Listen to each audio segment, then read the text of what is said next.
Good evening, everyone. Tonight, Teresa is our speaker, and I think everyone here knows Teresa. Teresa's been with us a number of years, and she's a priest at Kannon. And Teresa, is there a title for your talk tonight? My shoes are your shoes. My shoes are your shoes. Got it. Well, welcome, Teresa. Thank you. It's nice to see some friendly faces. This is I'm sure people, I don't know what's the experience of the other people giving talks. Talking to a computer is a little bit weird, but thank you very much for joining tonight. And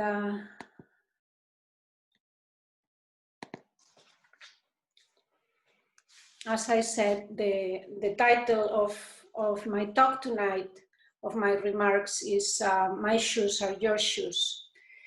And I'm sure many of you must be familiar with the book To Kill a Mockingbird, a novel by Harper Lee that was published in 1960, and that addresses, among other subjects, the Southern life in the US, racial injustice, and the loss of innocence. And I read the book only recently, and a quote from it got me thinking about human connection, how to really understand others, how to see things from their perspective, and how our practice relates to that.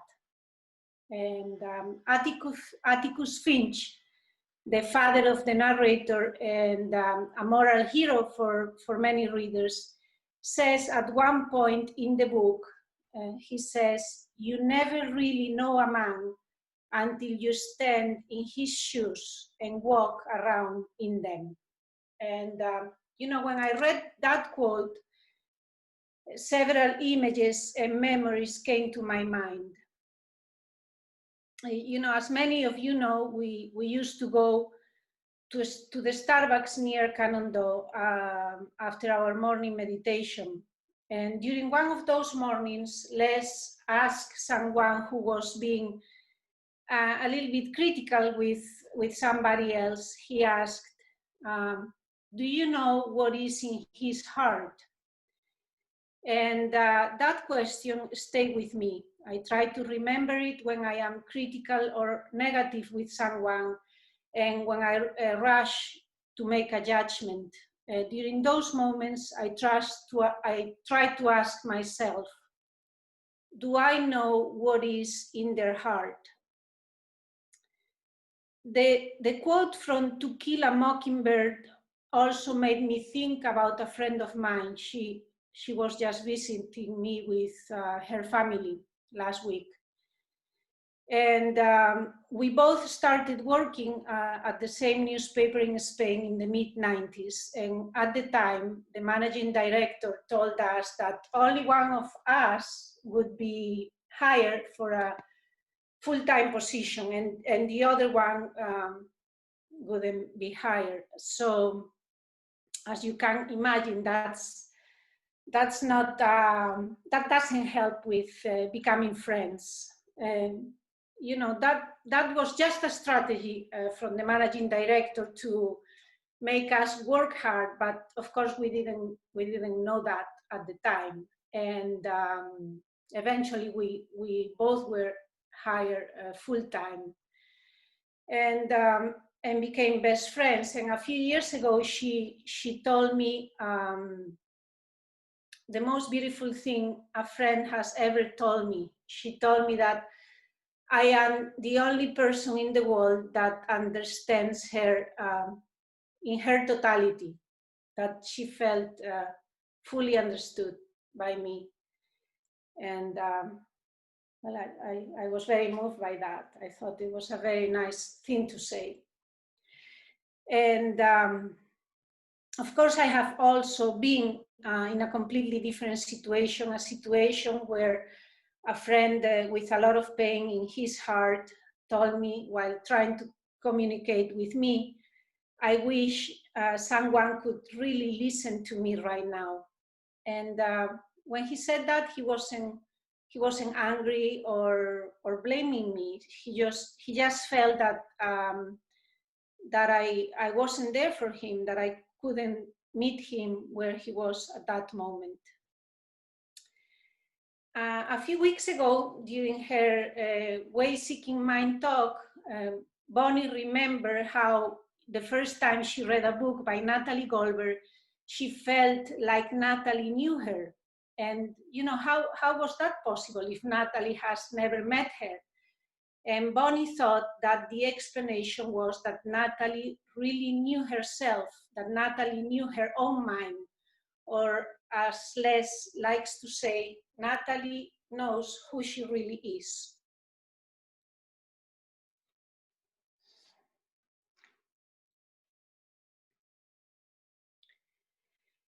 Atticus Finch and his statement about the impossibility to really know someone until you stand in their shoes reminds me also about a question that Travis asked just a couple of weeks ago to Troy Williams, a speaker in our series Buddhism in Society, who came to talk to us about the Black Lives Matter movement.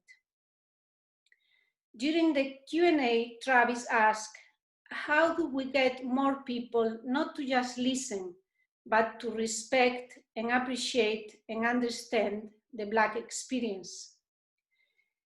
And Troy first said that in a way, a white man can never really understand the Black experience because he doesn't live in a Black body. But then Troy told Travis, the more that you fully understand your full experience, you will see how much more closely we are connected. When you delve deeply into your own heart, you realize that the skin sheds and you find a way to connect. There is a connection to every being on this planet, Troy told Travis. And that reminded me of that line in the harmony of difference and equality. In the light, there is darkness, but don't take it as darkness. And in dark, there is light, but don't take it as light. In 2002, I came to San Francisco to visit a friend, and I was living in DC at the time. And a friend of mine had introduced me to Zen Mind, Beginner's Mind book. And I had several weeks of vacation and wanted to combine the visit to my friend with a meditation retreat. And the same friend who recommended Suzuki's book told me about Green Gulch. And for those of you who are not familiar with Green Gulch, is Zen Retreat Center in Marin County, north of San Francisco. And during that retreat at Green Gulch, they offered the possibility to meet with a teacher for practice discussion. And it was actually the first time I met with a teacher formally in Dokusan. And I don't remember exactly why I asked that question at the time. There must be something that was said during the retreat. But, when I met with the teacher, I asked him, I don't really understand what you mean when you say that we are all one, that we are all connected.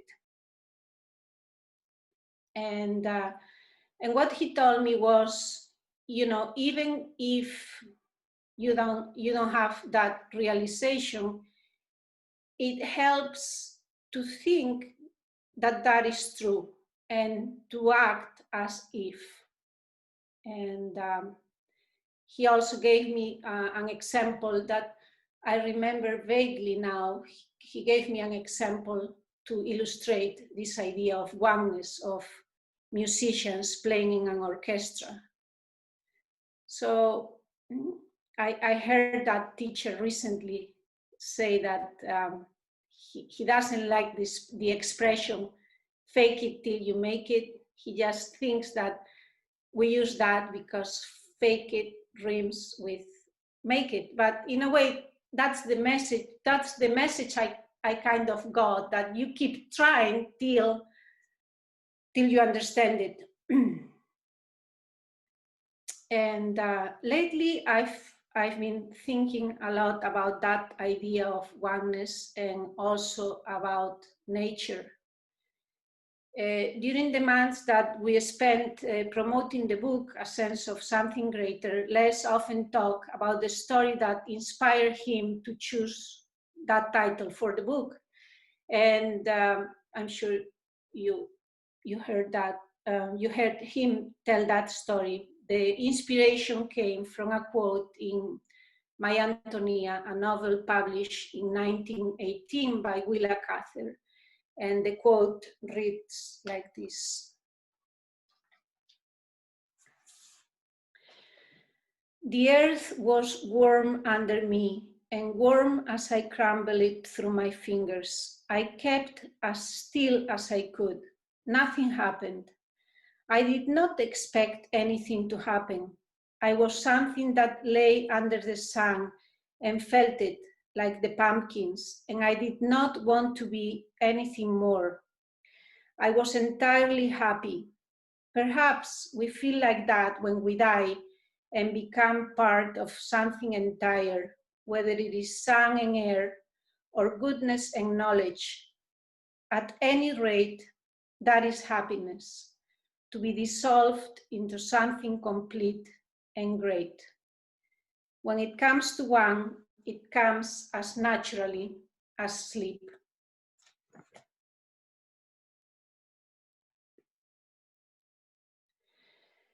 And that image reminds me of a painting by French painter Jules Breton.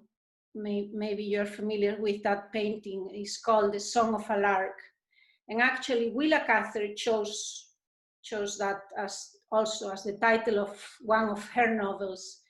And the painting shows a young woman, a peasant woman that is barefoot, and she stands silently in the flat fields of Normandy, where Jules Breton came from, as the sun rises, and she's listening to the song of a distant lark, and she's such a beautiful painting. She's struck by the sound, and it made me feel how we sometimes we are struck by beauty.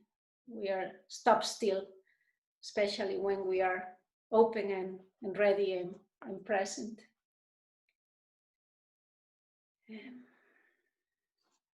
It's interesting how, you know, this ongoing pandemic makes us rely a lot on technology, but also is bringing many of us closer to nature. And that might be a positive consequence of this crisis, since it seems to be in nature where we can more closely and directly experience that sense of oneness. The pandemic also seems to be bringing practice to some extent closer to nature. You know, I was doing some research about what centers are thinking in terms of reopening across the country, and the very few centers that are having some activities, they're doing them outdoors. For example, the guiding teacher of Stone Willow Center in Spokane reported recently that her Sangha started meeting in their backyard, where they can hear the squirrels and the robins and enjoy the lovely fresh air breezes. And last month they had a half-a-day retreat at their center and sat among the pines.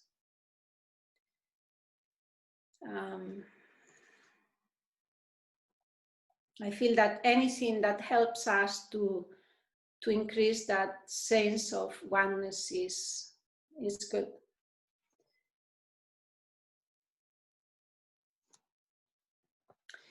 In his book, The Golden Age of Zen, author John Gu says that the works of the great Chinese Zen masters of the 7th to 10th centuries are like the water from a living fountain. And he says, anyone who has tasted this water will know in their heart that it comes from the same fountain as Buddha carried within him.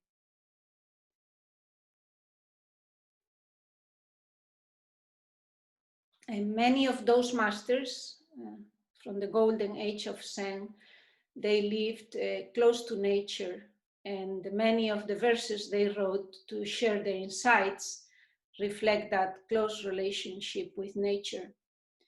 That proximity to nature seems to have helped them realize that we are all one, that we belong to one whole. And one of the verses in the book is the poem of enlightenment of Chinese Zen master Chang Chu Cheng.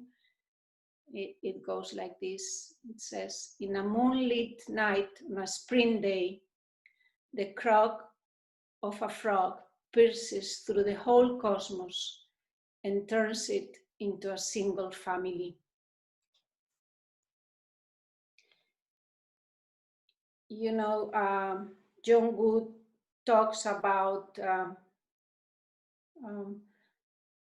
the words of these masters being like refreshing water, and that's how I felt when I first heard the poem The Song of the Grass Hat by Chinese Zen master Shitu Shikian.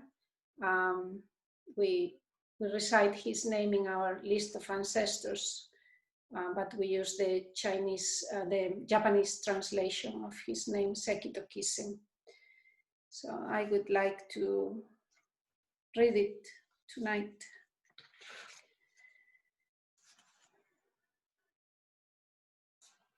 It says,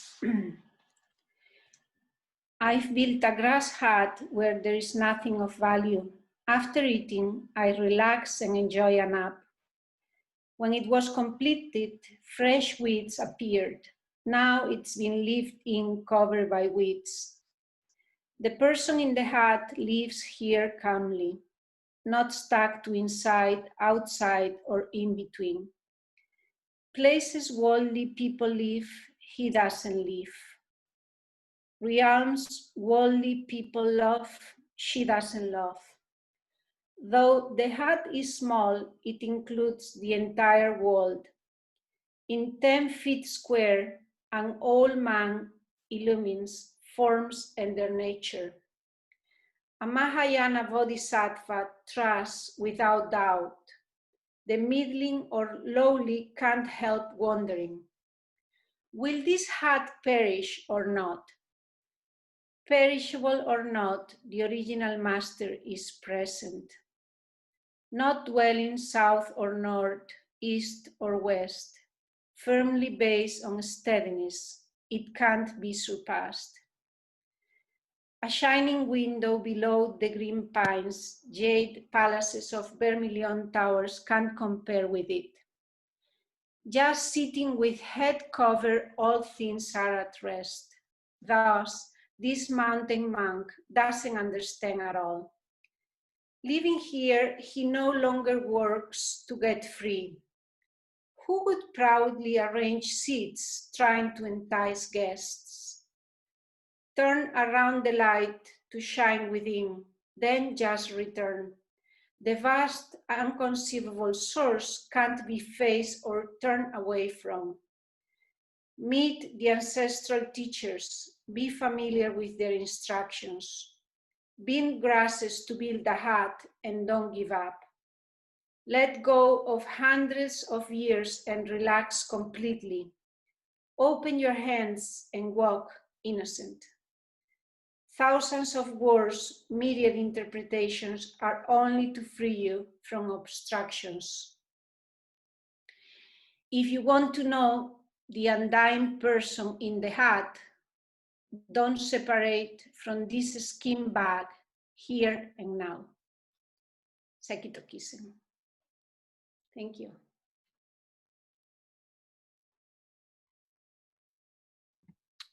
Thank you, Teresa. We are now open for questions. So if you would like to ask a question, please come to Gasho, or you can also raise your digital hand if you prefer.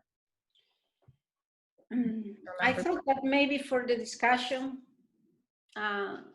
if you have also been doing things outdoors and being closer to nature than usual, maybe you can share your thoughts about how that feels for you.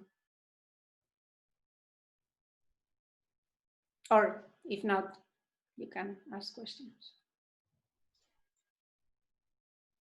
Christina? Hi, I just wanted to share, that when I thought about the idea of being one with, just being one with everything, what helps me thinking about the example how nature works, kind of tied to the topic, is that, we eat things like grass, and that comes from, water and the sun. And when we pollute the water, we pollute the food we eat. And when we affect the environment, the animal get wiped out. It also impact us. When we take medications, now we have all kind of chemical in the fish. That's how I think about how we are in one with the nature. Maybe take a while to grasp that, but take a while to see the effect or the connection. Like when a country is not doing well, it's going to indirectly affect us. When the people suffer, with COVID, one country is not, or doing things with, keeping the animal in the market, and then, as we invade into the animal space, now we have more diseases, and the fact that we all travel internationally, it spreads so fast. So that's what I think about being a one with nature. After we die, our body going to the ground. So all those things that it should show we are all connected. So that's what I wanted to say. Yeah, thank you, Christina. You make a very good point about us not being respectful with nature in many ways. And this coronavirus pandemic shown that we are all connected. Thank you for sharing your thoughts.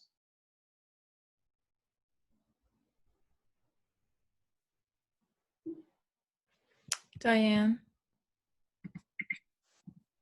Thank you, Teresa. Don't pin me. I can unpin you. It's like, help. It's okay. Is that better? It's all right. It's all right. I'm just kidding. It's that's who I am. Face it. It's small on the screen. Anyway, thank you, Teresa. I love to be out in nature. I think I would be going out of my mind completely if I couldn't walk and go for hikes. And it's been pretty much in my neighborhood. But yesterday I went on a longer hike, a 5-mile hike to Hutter Park, and it's so restorative to be out in nature and be among the redwoods, and even avoiding the poison oak, which is all part of nature. Not all of nature is necessarily friendly to us, but anyway, it's how I feel restored, and I just want to be so much a part of nature that I think someday when I die, I just want to be in a shroud, just in the earth, to be literally part of the earth. Anyway, wonderful to think about that, and thank you for that, your images and your beautiful poems as well. Mm-hmm. Thank you.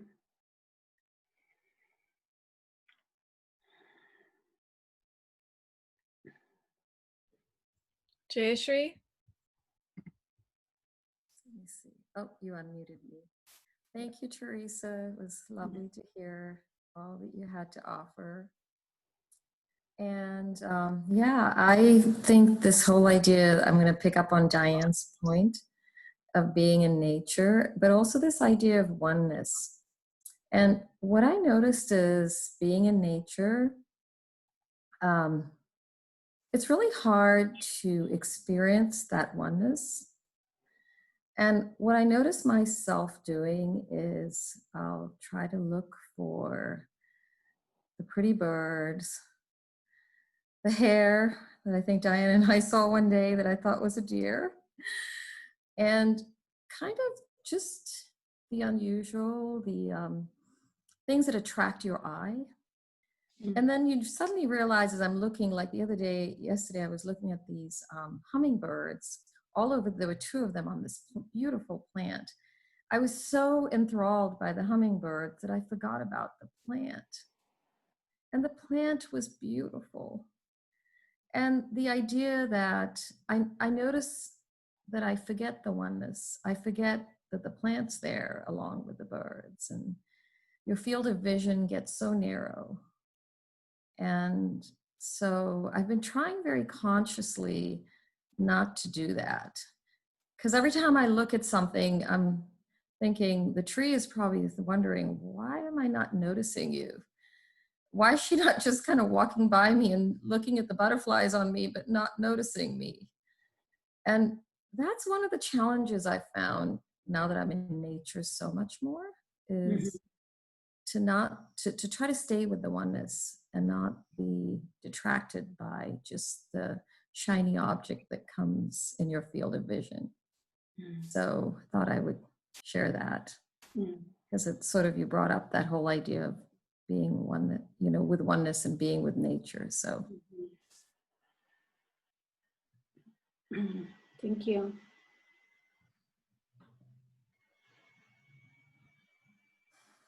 Columbine? Oh, I've been unmuted, I guess. Yeah, well, you know, I go hiking every day for a long hike. And the pandemic hasn't really changed anything. I did that before, I do it now. Maybe I have a little more time to spend now. One thing that makes itself clear in nature is sometimes I think, you know, you're out in the world and you get caught up in your own issues and you think that people are going to bend to please your issues. Maybe you're stressed or something like that.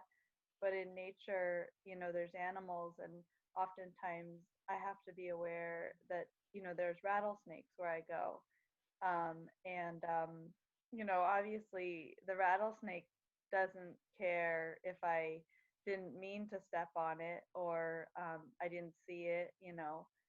So I think when you're in nature, you have to be, you kind of have to a little bit drop your ego, because your ego doesn't matter to the animals, maybe.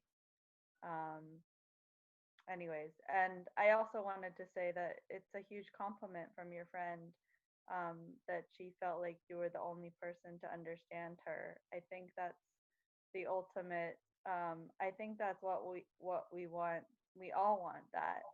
We crave that, and I think that people are striving for that in their relationships. And I think a lot of times, um, people don't get that. And so it's an incredible gift that you can give. I know that you're a very supportive friend. And yeah, I wanted to say thank you for that, and that it's just a huge gift to the world.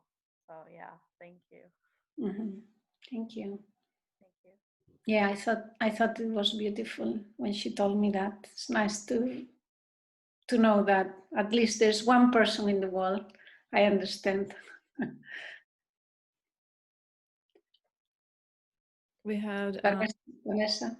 Vanessa and then Megan, yes.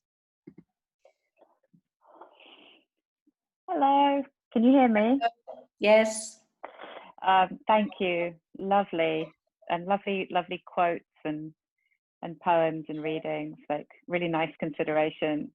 I think what really pains me is this idea of separation from nature. You know, like I lived before I came out to the States. I pretty much lived like whole of my adult life in cities, and so nature is kind of this big, like, intimidating thing that exists beyond like the cement and the concrete and the public transport and the underground trains and everything that kind of made up my life until then. And even then I lived in some cities that didn't even really contain anything that resembled a park. You just go for days without seeing greenery, and it's really like I'm aware of how much like nature can be this foreign concept. And I'm so grateful, like, since I came here to America, like in California, just how much thought has gone into preserving vast swathes of land not to be developed on. And not only, but like the extra effort that's gone into actually trying to integrate and reintegrate people back into that land without spoiling the land, you know? I just appreciate that about this country more than anything, I think. And I think it's kind of unprecedented, the scale on which it happens here in America. But I still, like when we go up to Jikoji and we go walking with Eric in the forest, you know, and that's when I realized, like, wow, I'm so far from this. You know, I'm with a person who feels this in his every cell, you know, who would know if there was a mountain lion standing like 50 meters behind him, or, you know, who could sense these things that I feel like it would take a lifetime to learn. So it's really humbling, and it sets an intention for me. And I was thinking actually today, because many of you know Marsha Lieberman. She's a friend of ours from San Francisco Zen Center, and she's just released a lovely new book that I was reading today. And it's just, there's a lovely phrase in it. If you don't mind, I'll just read it out. It's from the introduction that was written by Dan Layton for her, and he says this. He says, in Dogen's Japanese language, there was no word, not even a concept, for nature as separate from or outside the human world. The Japanese sansui is the word, which literally means mountains and waters. It denotes landscape, but the whole field of the world is not separate from humans.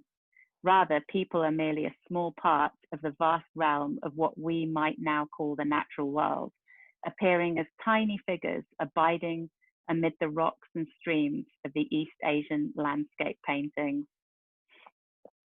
So I thought that was lovely. Like, I just bonkers, you know, just no concept of nature outside of the human experience. And yet I feel that when we use the word nature, it's very much like an opposition to what we're doing in the rest of our lives. So anyway. Beautiful. And you know, when Jayashree was talking about oneness, you know, when you're outside, trying to perceive all as one, I was also thinking more about how I feel compared to the rest of the universe when I am in the middle of nature. Lately, you know, I live near the ocean, so when the tide is low, I go for a walk, and many times I'm the only person there by myself, and I am surrounded by a huge space of sand, and I'm wearing my swimsuit, so I feel, you know, small, and in a way also more vulnerable because I have no clothes, but then also very connected to something larger. So it is in nature that I feel, that's where I feel more that connection. And that's what I was thinking when I was thinking of oneness, how I feel in relationship to everything else. But I do get your point, Jaya, about trying to see everything as one also when you are outside. That's such a common human experience too, right? Like, I mean, I think so many people like relate to that, like having that feeling out in nature. And it just makes me wonder about, you know, the millions and millions and millions of people who don't get really to experience that, you know, who live in cities, Yes. who just don't have access to that kind of experience. And for whom nature is not preserved in the beautiful way that it is for so many of us, you know. I don't know. Yeah. Yeah, It's it's a good interesting point. what you said about California, you know, because when you think about Silicon Valley, which is the tech capital of the world, but also very surrounded by nature, even where Google has its campus, is very close to the shoreline. So it's interesting, this combination of tech and nature. Maybe it will come, something will come out of it.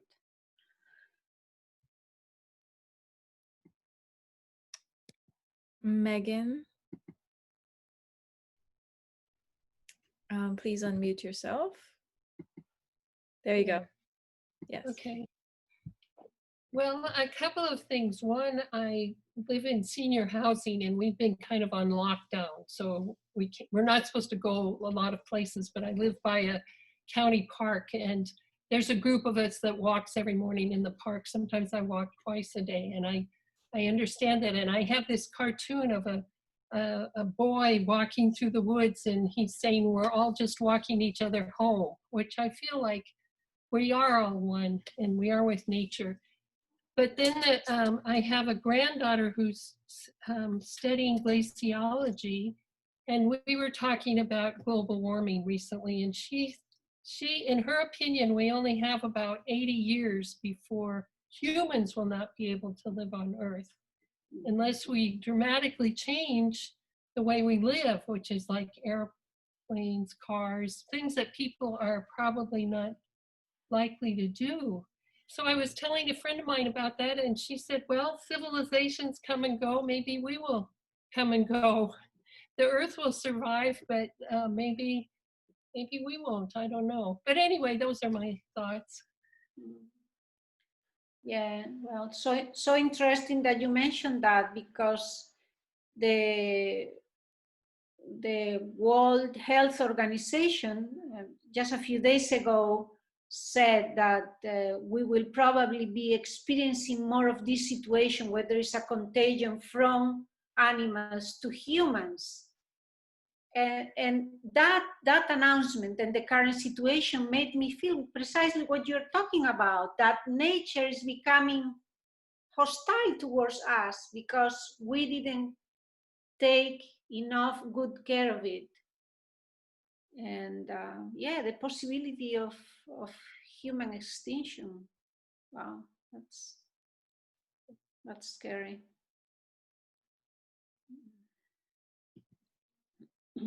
I think Nick has a question. Hi, Teresa. Thank you so Hi, much Nick. for the Dharma talk, and I really enjoyed the literary references, the art references, and your reference to musicians as well. I have a question for Vanessa and Megan. I'm wondering if they could introduce their cats to us that we can see on screen. Thank you.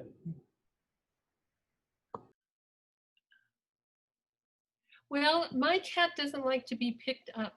She really doesn't like to be picked up. So, but her name is America because she's black, white, and brown. She's half Siberian. Oh, nice. If I went to pick her up, she would be very unhappy with me. So I can't pick her up, but she's a nice companion. This is not my cat. I'm just borrowing this cat for tonight.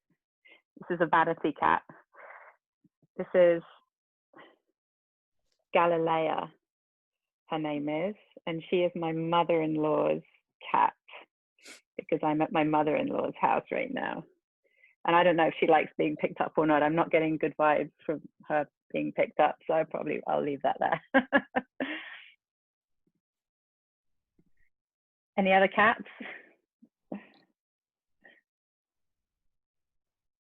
Nicholas, where are your cats? Oh, they're definitely here. So I think they're eating dinner right now. But yeah, you're asking about connection to nature, and I know for me, oh, here she comes now. She was asking about it. Here she is. This is Princess Tony. My other one's here. I don't think he might come on camera. I don't know. He's really shy, but for me at least, this is my connection to nature, and I know at least for me in my practice, I've definitely felt really supported in my practice just by having my cats here living with me, and I really feel like there's a lot that we can learn as humans from animals and from uh, kindness and care of the animals too. So yeah, yeah. Tonight's Dharma talk really spoke to my heart. So thank you, Teresa. You're welcome. Why do you think some people like cats so much?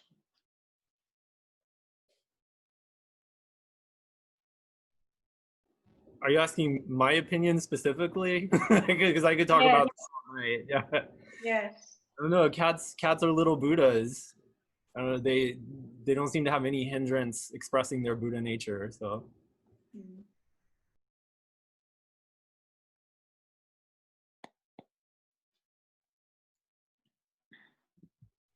Hi, Dave. Just a quick response to the question about cats and their relations to humans. My wife showed me a cartoon she found this morning of a board meeting where a bunch of dogs are sitting around the boardroom table, and one of them says, "Project COVID-19 is a great success. Our owners are all staying home with us now all day."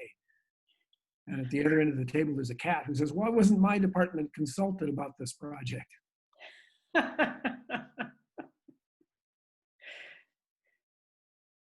Nice. Yeah, there are a lot. I saw a very nice also cartoon about a cat, and the cat is sitting on the computer and is saying, "Karen, we need to talk. You have to tell me, why are you spending so much time in my house lately?"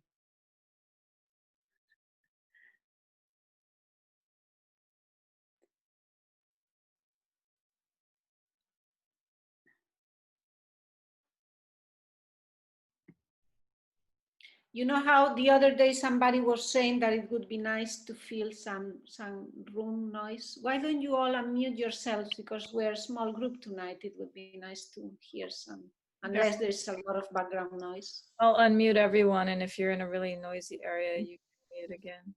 Yeah. Yeah, because everyone was laughing, but we couldn't hear them because we were silent. And I saw that cartoon too. It was good. I see Giuseppe. Yes. Hey, Bonnie, can you hear me? I can hear you, but I can't see you. Are you in a dark room? I'm in a dark room because I am in the middle of Sechine with Genevieve in France and with the Sangha here. Oh. So good morning to everybody. Thank you for the nice talk. We are having a Sechine for a week and we are in the middle of it. And today there is ordination, Tokudo ordination of Hervé, our friend who's been practicing with us already for maybe 6 or 7 years, and he was ordained before in another lineage. And we are in the north of France. It's a beautiful place. It's 8 of us. And the reason why I wanted to say something is because on the wall I found a picture of Les, probably at that time younger than myself. I mean, probably 50 years ago, 40 years ago. And I think another group picture of Kannon when he was in Mountain View, I think, where you can see also, I think you can see Diane. Diane, is it possible? Are you that old? And actually, you look identical. You look identical. You look identical. Not till Bunny. pins me, then you see how I really look. And so great. That's all I wanted to share. And thank also, I wanna thank you. I think this Zoom talks are great for us Europeans. And Teresa, thank you for reaching out to me back in March or when it was. So yes, a big hug to everybody. You're lucky to be on a session, in-person session. Yeah. Well, yes, it's very lucky. 8 people, nice. Is the food good? The food is very good. Each of us is cooking one day, and I have been practicing visually maybe 8 years now, and the food has evolved from like rich French food with amazing cheese and other pretty heavy stuff to more like vegetarian and vegetables and the grains and the macrobiotic food that and it happened naturally. People just I think but still then sometimes we get a little piece of French cheese that is amazing. Thank you. Joy. Say hello to Janine for us. I will. Where is his retreat center, Giuseppe? What part of France? It's in Cognac. It's in Cognac. It's north east, and yeah, it's not too far away from also where you are now. Maybe. Yeah, I'm gonna check it It's out. all it's all very complex with driving. I think Zoom is great for also these connections. And yesterday evening, we also had 2 sittings, and it was on Zoom. There were people calling in from other parts of France on Zoom. And that is what made me think about, wait, tomorrow is Thursday, and in California, they have the Zoom meeting. So since here, the session today starts at 6, so in fact, I have to leave probably soon. I thought, oh well, I'm gonna hear what Teresa is saying. Thank you, Giuseppe. I appreciate you being here. Thank tonight. you. I think sometimes in session you need physical support. You need to do something for yourself, but also sometimes even if you have some difficulties in your body, I think the most helpful thing sometimes is to hear some words, some good words, and something that motivates you, and see people you are connected with. And so it has been very supportive for me this morning to hear you. Thank you. Thanks for putting Hookie so you could hang out with us. Yes. Yeah, I miss sitting with people. It's difficult to to sit by myself for me.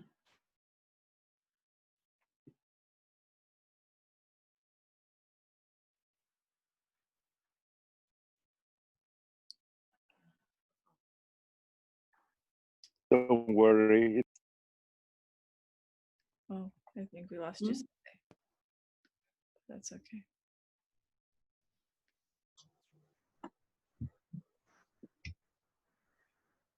Teresa, I don't exactly have a formulated question, but I'll see if it comes to one. But for me, sitting by myself is not hard, just sitting, but what I miss is just like the regular interactions, the kind of unplanned things. Like I was just thinking the other day how I remember like sometimes we would go grab lunch at Whole Foods after meditation and just hang out and talk in the car, and you know, things like that, having breakfast together at Kannon and like when Giuseppe came, then we all, like a few, just got together and went for lunch. And how when you're in physical proximity, you get to know each other a little more personally and be connected. And even though we know we're connected, you know, and that if we study Zen, we understand that we have a very deep connection. We can never really be separated, but we don't have that same experience of feeling like we're sharing experiences together as much, you know? So I guess I'm just thinking about, it was interesting because your talked a lot about how we're all one and we're all connected, but at the same time we're in COVID, where a lot of people are dealing with feelings of isolation. And I don't know, just wondering if you had any thoughts on that. Yeah, it's true. It's true. This feeling of isolation, and but at the same time, as I said, many of us are doing a lot in nature where we have that opportunity to feel the connection. So I guess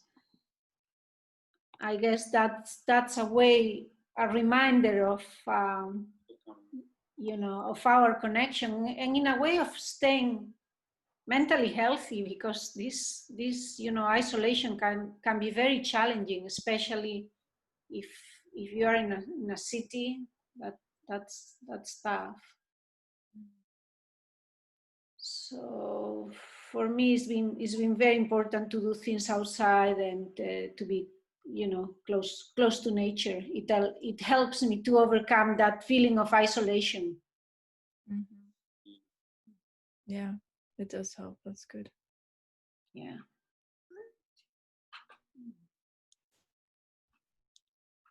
Oh, I see. Let's see. Christina and Giuseppe both have their hands up again. Go ahead. Oh, Christina, you want to go first? I'll just have but you have to go. You have to leave, so maybe you go first. Oh, but I didn't have a real question. I just I wanted to ask if any of you can share news about Les. How is he doing? And Kannon when it's reopening? Well, Les wrote to me. He said that Mary suffers from neuralgia, trigeminal neuralgia in her face, and sometimes she has some crisis. So she wasn't feeling well tonight. I think he's been doing pretty well with the treatment. It's been hard, but I mean, he's been staying strong, and now he's starting to have monthly treatments instead of weekly ones. So this So Cameo, is that Cameo? Is that Cameo? Yeah, localized. Okay. So he ended the weekly treatments, or yeah, they were weekly, right? Mm-hmm. Yes. Yeah. And now he's starting the monthly ones for another 6 months. So he'll be done by the end of the year, but it's been quite challenging. The treatment has been quite challenging. I think about reopening at Kannon, we don't have a date yet. We've been meeting. We have a committee, a reopening committee, and given the situation in the US and the fact that the cases are still increasing, we decided to postpone the plans to reopen. We were discussing the possibility of sitting in the Ngawa for the noon sitting, but we put that on hold, and we're gonna wait till things improve a little bit. Thank you. I have to rush. I got a very bad look from the Zen master. Okay. Bye. Bye. Okay, bye. I just said. Christina? Yeah, hi. I just want to comment that I feel, at least for myself, I feel it's almost not like actually doing things with people. It's just have somebody around you. You can sense a human being. I feel that I'm missing that. I don't know if it makes sense. Like, I've been actively schedule social Zoom with my friend. So I try to I have to make an effort. I know internet is a little bit different. Zoom is different than person to person, but I realize I need to keep that effort, just keep my own self-care.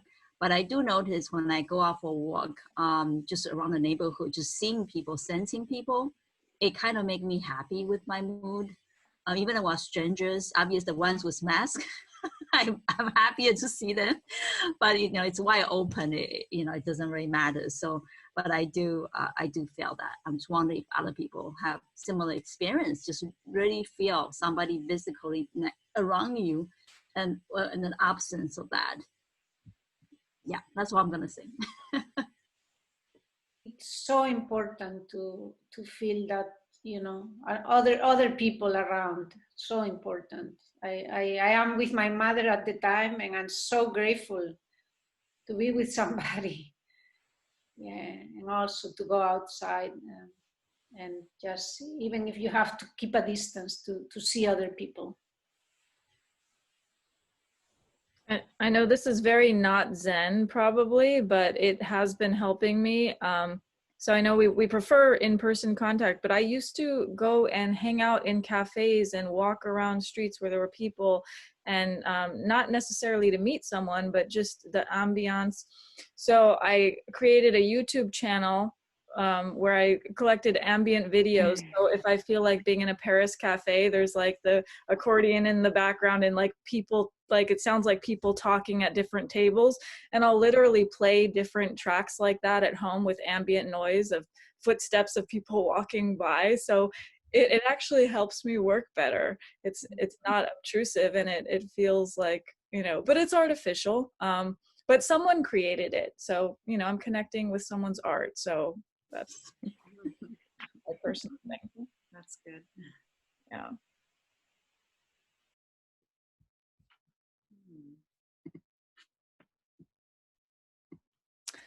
Right. Any other questions or comments? Omar? Yeah, I was gonna say that I hope we are connecting with each other through Zoom, and we're talking to each other more than we would have given any other circumstances. And I keep thinking, today I was thinking it's interesting that Teresa bought this. She gave this excellent lecture today, but I was kept on thinking about that TV show Silicon Valley, and they kept on saying in that their pitch is in the Silicon Valley show is, so what are you going to do? I said, well, we're making this product, and we're going to change the world. So I was thinking, what this whole virus and this whole pandemic has done, it's flipped the whole dynamic upside down, and it's somehow telling us in many ways that we need to change ourselves instead of trying to change the world. And personally, I was thinking that is a very interesting way to look at it. And it is really, I have this hope that when we come out of this pandemic, we don't revert to our ways again.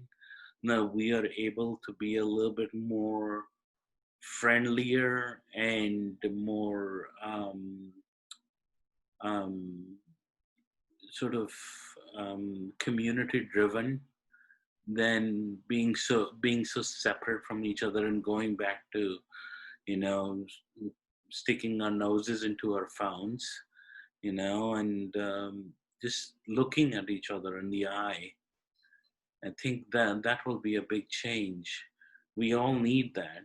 And this, what Teresa is defining and what Christina is defining, it's this sense of invisibility that we feel when we don't see each other. We don't see a reflection of us in the other person's eyes. We feel invisible as human beings. We need each other. So I hope when we get out of this, we come back in a more resilient way. We as human beings have been given this life, and we are really very powerful. I was watching been watching YouTube videos about these people who go and save cats and dogs. It's called Hope for Paws.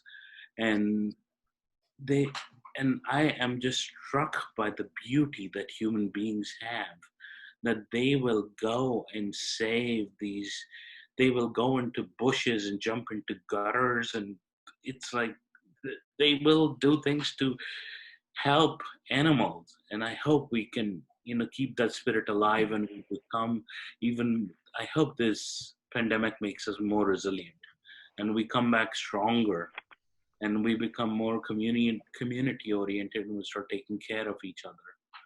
That's my 2 cents. Beautiful, Umar. I hope that's the case. Yeah. I hope that's the case.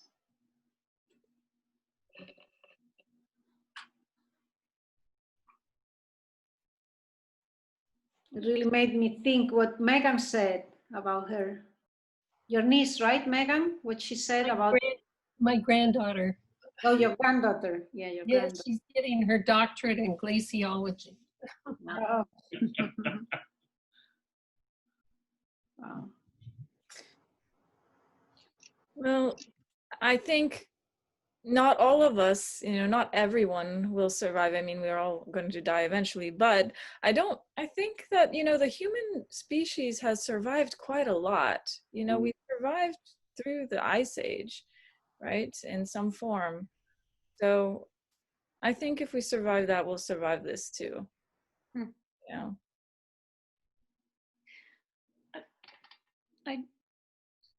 Teresa, I just want to make a comment about your friend who said that you were the person that really could understand her, or you really heard her. I just want to say, I think you are a person who really listens to people. I feel like when I talk to you, you really hear me, so I can understand your friend saying that about you. Oh, thank you, Diane. I'm glad that you feel like that with me. Thank you.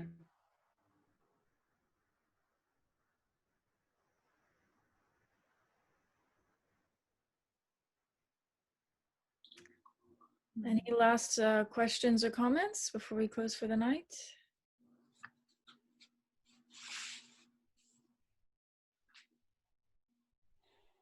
Well, thank you for this talk, Teresa. It was really great. Thank you. I have an announcement. Oh, thank you, Teresa. Yes, go ahead. So I have an announcement about this wonderful workshop that we are going to have on August 1st with Paula Arai. Les invited her to come. She was at Kannon in 2015. I didn't get the chance to meet her then. Maybe some of you met her. And I had a chat with her last week to go over the details and how we're going to organize the groups and all that. And I really think it's going to be a wonderful workshop. She did a lot of work with all Japanese women and how they have incorporated rituals from our Zen tradition in their daily lives, and about the healing power of those rituals. So I think it will be a very, very helpful workshop given the current situation, and I encourage you to register if you haven't done so. We shared the announcement on the website and also through the newsletter. The last time I checked, I think there were like 14 people or so. So it's quite a small group. She's really generous, very generous person, very interesting. I think she has a lot to offer, and I hope it's free. It's a free workshop. So I really hope more people will register. And don't forget to register, please, if you plan to attend, because we're gonna need to organize groups based on there are five different options, so you have to choose one. So I encourage everybody to register. Right. Thank you, Teresa. Oh, go ahead, Diane. Question? Well, yeah, when we've done workshops in the past, we pay a fee. How are we paying people who are doing workshops for us now? And should we? You're right. We used to make a donation. You're right. What we haven't really had workshops during this pandemic. I think this is the first workshop And we haven't discussed how much we're going to pay her. We should do that. So, and you're right. In the past, we asked people to make a donation, but we haven't done so this time. I think if people want to give Dana, you can always give on our website or donate through PayPal but several members are already giving Dana. So I think we didn't do that this time, but I think it's okay and also people are in different circumstances. So if you don't have anything this time, it's a good time to attend, free, but if you want to make a donation, you can donate on our website because we will be offering Paula something. Right. Oh, thank you. But since we haven't asked for a donation, maybe I don't know. I think we were planning to offer this for free. So, is there a suggested donation of say $20 per person? No. No. Actually, no. It's a good question. We didn't even think about it. Yeah. So, okay, there's something to think about that. Yeah, especially how much. Also, what we're going to be giving her. Yeah. Yeah. Well, I think given that the registration link is already out there, I don't think we would make any mandatory donation. But yeah, if people wanted to, a donation would be good. Yeah, they could donate. Yeah. All right, so that's for those of you who haven't heard. It's about rituals, the healing power of rituals. And it's going to be not this coming Saturday, but the following Saturday, right? Yeah, August 1st from 10 to 11:30. Right. Good. Thank you, Teresa. And next week, I think our guest speaker is it you, Vanessa? Yes, it is. And Vanessa, do you have a topic or is it a surprise? I could just roll one out now, but no, I'll probably announce it. I'll put it in the newsletter. No hurry. Okay, thank you. Any other announcements? Cool.